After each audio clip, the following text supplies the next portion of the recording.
Pessoal, bom dia. Vamos dar continuidade às nossas aulas. Então, hoje, capítulo 14, o Brasil sob o olhar dos sociólogos, tá? Vamos pegar aqui o nosso resumo. Eu não vou me alongar muito, porque nós temos alguns vídeos para complementar o pensamento. Então, a ideia aqui, inicial do capítulo, é entender como e por que a sociologia vai... qual que era a função da sociologia, tá? Então, no Brasil, até a década de 1930, você não tem uma universidade formada, tá? Que vai implementar o estudo de sociologia. Essa universidade vai ser a USP, fundada em 1930. Então, durante o século XIX e o século XX, nós vamos ter a seguinte ideia de que essa sociologia ela vai buscar fazer uma interpretação sobre a formação do Estado e a formação da sociedade brasileira, né? Que são os objetivos da sociologia. Só que você não tem uma formação acadêmica, então você vai ter estadistas, você vai ter engenheiros, jornalistas trabalhando esses temas. No Brasil, inicialmente, os dois principais, Joaquim Nabuco e Euclides da Cunha, tá? Então, o Joaquim Nabuco, que vai ser o primeiro aqui, a gente tem a seguinte situação: ele vai ser um dos defensores do abolicionismo. A principal obra dele, o principal livro, vai se chamar Abolicionismo, onde ele vai dizer a seguinte situação: a escravidão não pode ser apenas uma opção entre sistemas econômicos, mas, na verdade, é uma escolha moral que desumaniza o escravo e é a causa de atraso de várias gerações. Então, o que ele está dizendo? Você não pode justificar a escravidão como uma necessidade econômica. Tá? Por quê? Porque ela é uma condição moral dentro da sociedade da qual ela é instituída. Então, qual que é a ideia para ele? Eu tenho que acabar com com a condição de escravo. Eu tenho que criar o abolicionismo para acabar com a escravidão. Por quê? Porque isso é uma condição moral. Então, a sociedade ela tem que prezar por a sua moralidade. E quando eu estou dizendo que a escravidão é algo moral, ele está dizendo o seguinte, que, olha, eu estou tratando pessoas como se elas não fossem pessoa, que é a condição do escravo. E ele vai dizer o seguinte, que essa condição de escravidão traz e faz com que a sociedade brasileira seja atrasada. Então, ele vai defender isso, vai dizer que o atraso decorrente da sociedade brasileira vem por conta da escravidão, tá? E ele defende o fim dessa escravidão de forma democrática e não pelas armas, como aconteceu em outros países, no caso que ele cita os Estados Unidos na Guerra de Secessão. Então, o que ocorre? Para ele, a abolição ou abolicionismo deveria vir de forma democrática. Ele é um monarquista, ele é deputado dentro do parlamento brasileiro e ele acha que é dever dessa monarquia acabar com a escravidão, tá? Mas não da forma com que foi feita, porque ele defende também a integração dessa população após o fim da escravidão. Por quê? Porque ele vai dizer o seguinte, olha, o negro ele faz parte da identidade nacional e da formação desse país. Então, mesmo que seja decretado o fim da escravidão, né, no caso o abolicionismo, nós temos que ter um projeto para incluir essas pessoas dentro da sociedade. Não foi feito essa condição. A Lei Áurea foi proclamada, mas você não tem você não teve nenhum tipo de projeto de incorporação e de amparo dessas pessoas dentro da sociedade. Outro pensador, da mesma forma que o Nabucco, é o Euclides da Cunha. Vocês devem ter ciência do nome, conhecer o Euclides da Cunha por conta do livro Sertões, né? Em que ele descreve, onde ele conta os acontecimentos sobre a Guerra de Canudos. Então, Euclides da Cunha também não é um sociólogo de formação. Se não estiver enganado, ele é engenheiro e depois vai para a questão jornalística. Porém, ele vai cobrir a Guerra de Canudos, ou a última parte da Guerra de Canudos, que já havia derrotado 3 batalhões do Exército Brasileiro. O 4º Batalhão foi com o intuito realmente de destruir a comunidade. O livro Os Sertões é dividido em 3 partes: a terra, o homem e a luta. Então, a terra ele vai mostrar as características ali do sertão nordestino. O homem vai falar sobre a questão da mestiçagem e também um pouco sobre a questão de como que vai se formar essa população de canudos, e a luta vai ser os conflitos armados entre a comunidade e o exército. Porém, a parte aqui sociológica é a questão de que ele vai dizer o seguinte, que existe um problema com a mestiçagem no interior do território brasileiro, que esse mestiço, que ele vai chamar de sertanejo, ele está à margem da sociedade e da civilização. Tá? Então, para ele, esse processo de mestiçagem vai trazer populações que vão estar à margem, que vão estar fora desse processo civilizatório, e que, para ele, no pensamento social e racial dele na época, ele profere a seguinte frase: estamos condenados à civilização, ou progredimos ou desapareceremos. Então, o Estado, no caso ali que ele está falando, retratando a República como um Estado moderno, ele propõe, né, ele cria a ideia de que esse Estado ele vai ter que propor soluções para o que fazer com esse povo também, porque ele não é negro, ele não é indígena, ele não é branco, mas ele é um povo que se formou dentro da sociedade brasileira, mas que ele não ocupa espaços, né? Ele não tem um lugar nessa sociedade. Já da ideia de formação acadêmica, da institucionalização dessa sociologia no Brasil, temos 2 pensadores que vão ser fundamentais e que trabalham a questão da formação da nação e da mestiçagem no Brasil. Nós já tivemos uma aula referente a esses 2 nomes, tá? A sociologia brasileira. Então, provavelmente, aquilo que eu falar aqui vai ficar um pouco repetitivo, se vocês lembrarem da aula, se eu não estiver enganado, capítulo 4. Então, qual que é a ideia? O Gilberto Freire, ele é um multiculturalista. Então, ele defende multiculturalismo. Então, ele vai defender a miscigenação, e as suas obras terão um teor do quê? De antirracismo. Para o Gilberto Freire, a miscigenação foi algo positivo para a sociedade brasileira. Então, a miscigenação entre brancos, negros e indígenas vai trazer o melhor de cada etnia para a sociedade, não só nas condições físicas, como nas condições culturais que vão formar essa sociedade.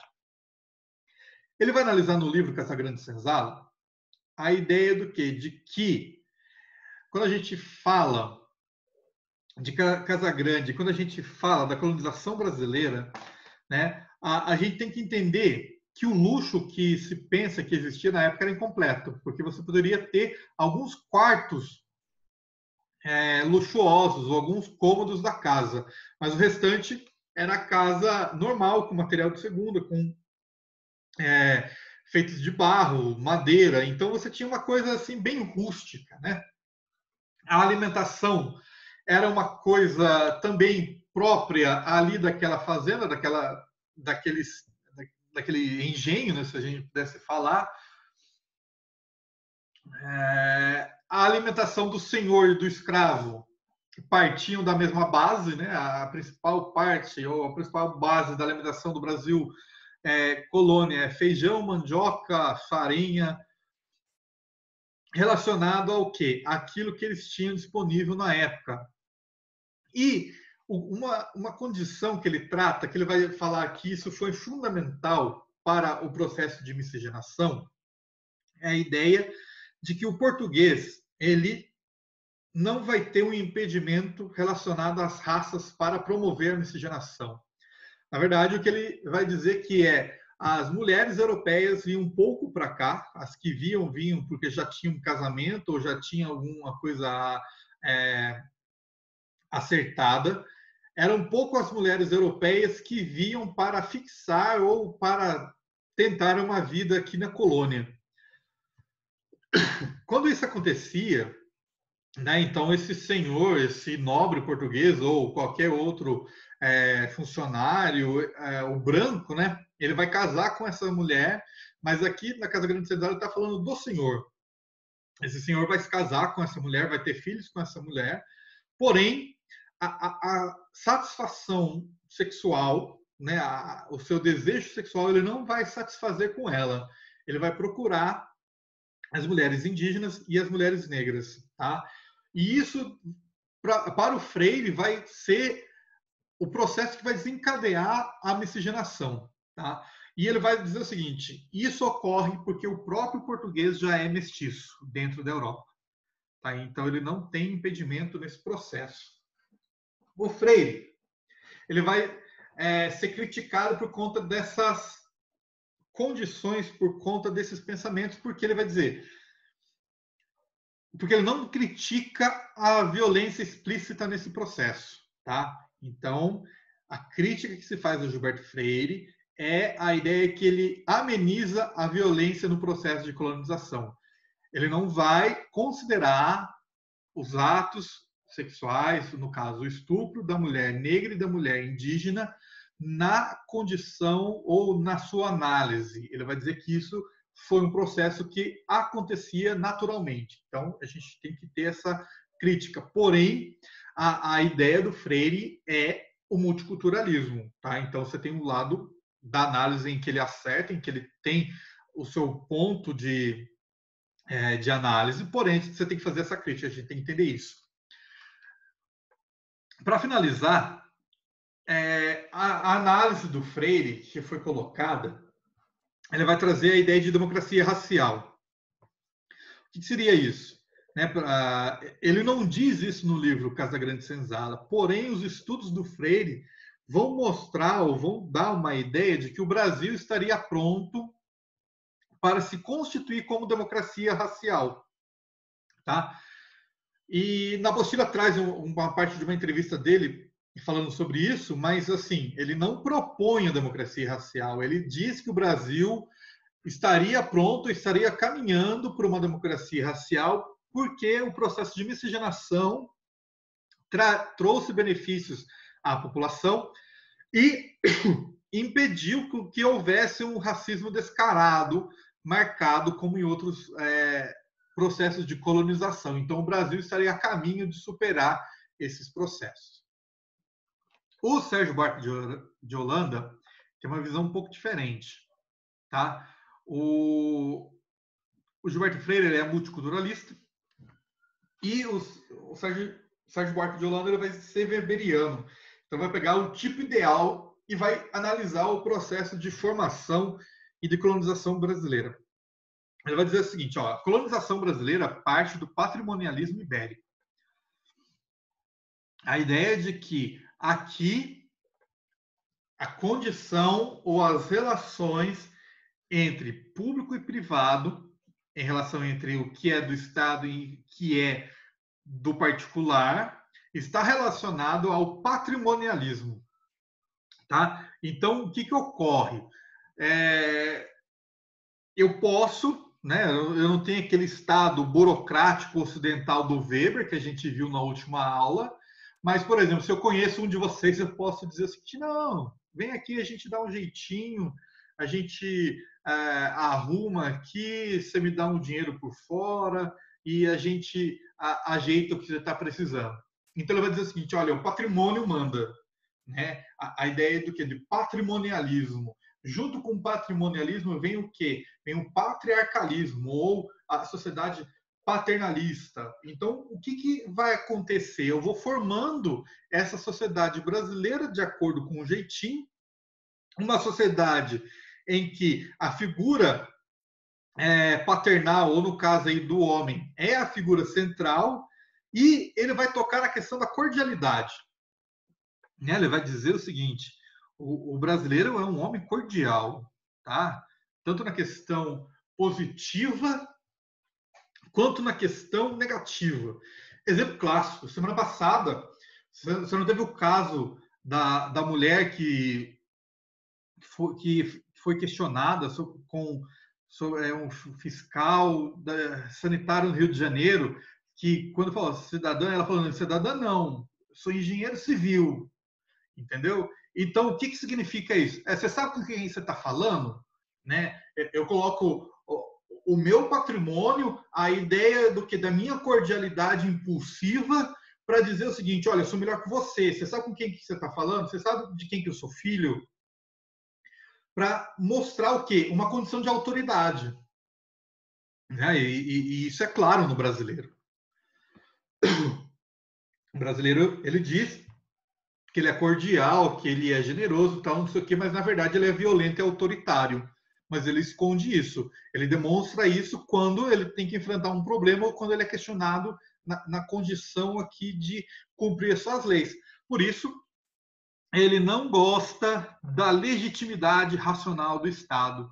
Por isso que no Brasil existe uma grande ideia do quê? De que tem que sonegar imposto, que tem que descumprir as leis, de que tudo que está colocado ali como leis está errado. Por quê?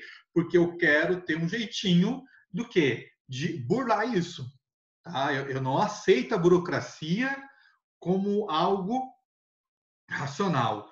Eu crio a impessoalidade ou o patrimonialismo dentro desse Estado. Eu vou dar um jeito de corromper, eu vou dar um jeito de que a lei não seja imposta a mim, né? No caso, aos inimigos, a lei, né? Aos amigos, aquilo que eu posso ajeitar, mas se você é meu inimigo, você vai ter que cumprir a lei.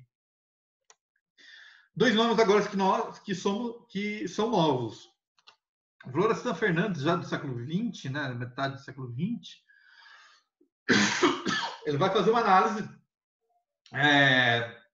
de como que a população negra, após o fim da escravidão, ela foi desamparada, né? Ela não tem nenhum tipo de amparo frente ao Estado, frente à sociedade. É daí que surge a questão depois da questão da favela, comunidade, certo? Mas ele vai dizer o seguinte: a sociedade brasileira era uma sociedade estratificada, certo? Por meio de raças. E ela vai passar por um processo do quê? Da vida agrícola para a vida industrial. Então, no Império, né, no caso da colonização do Império, então o que acontecia? Você tem desigualdade social, porém, você tinha que essa estratificação era o escravo trabalhando na lavoura, o indígena também, quando não foi morto, e o branco trabalhando o quê? Na administração, trabalhando nos cuidados da fazenda ou qualquer outro serviço, certo? Porém, quando passa para a questão industrial, o que vai acontecer? Você tem que as pessoas, né, de etnia branca vão ter sempre concentrada as melhores oportunidades e vai se excluir o quê? O negro. Por que ele diz isso? Porque desde o fim do tráfico, nunca se pensou em pegar a população negra e transformar em trabalhador assalariado. O que se pensou com o fim do tráfico? Vamos trazer imigrante. O imigrante não seria só uma substituição da mão de obra, mas ele seria também um processo de branqueamento da população. Então, o que vai acontecer? Final do século XX, final do século XIX, início do século XX, o Brasil ele vai passar por um pequeno surto de industrialização. Década de 30 vai ter a industrialização, porém, a maior parte dos trabalhadores que estão na indústria são quem? Imigrantes brancos que vieram para o Brasil para quê? Para trabalhar. Muitos vão estar no campo? Vão. Porém, a população negra ela não vai conseguir emprego nem no campo mais e nem na indústria. Eles vão ficar marginalizados.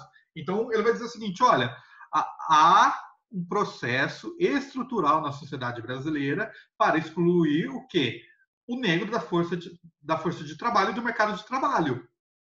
Então, ele vai dizer o seguinte, por conta disso, por conta dessa estratificação de classes e de raças, você vai criar uma desigualdade muito grande entre aquilo que a população branca tem acesso no Brasil e aquilo que a população negra tem. Se você pegar isso, é vigente até hoje, tá? Relacionados à condição de renda, relacionados à condição de escolaridade, segurança, moradia, saneamento básico. tá? E isso ele demonstra no seu pensamento. Depois vai ter um vídeo sobre ele.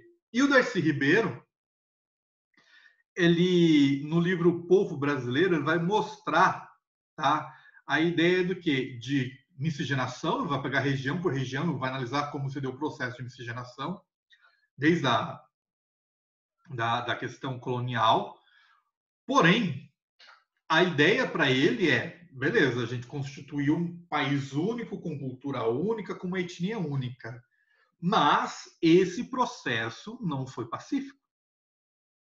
Tá? Então, o Darcy Ribeiro ele vai representar uma ideia de uma condição multicultural, de uma análise relacionada ao ganho cultural, porém ele está mostrando o seguinte, olha, a miscigenação foi na questão de violência sexual, a colonização foi a custo do trabalho escravo do negro e da morte dos indígenas, a ocupação da terra desses indígenas, e isso, às vezes, a gente esquece de mostrar. Então, o Darcy Ribeiro ele vai ter esse caráter, né, de mostrar, às vezes, aquilo que a gente esquece de falar ou que a gente não mostra dentro do processo da formação do Brasil.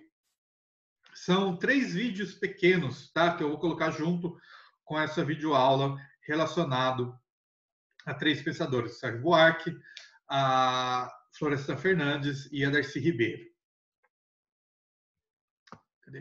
Até mais.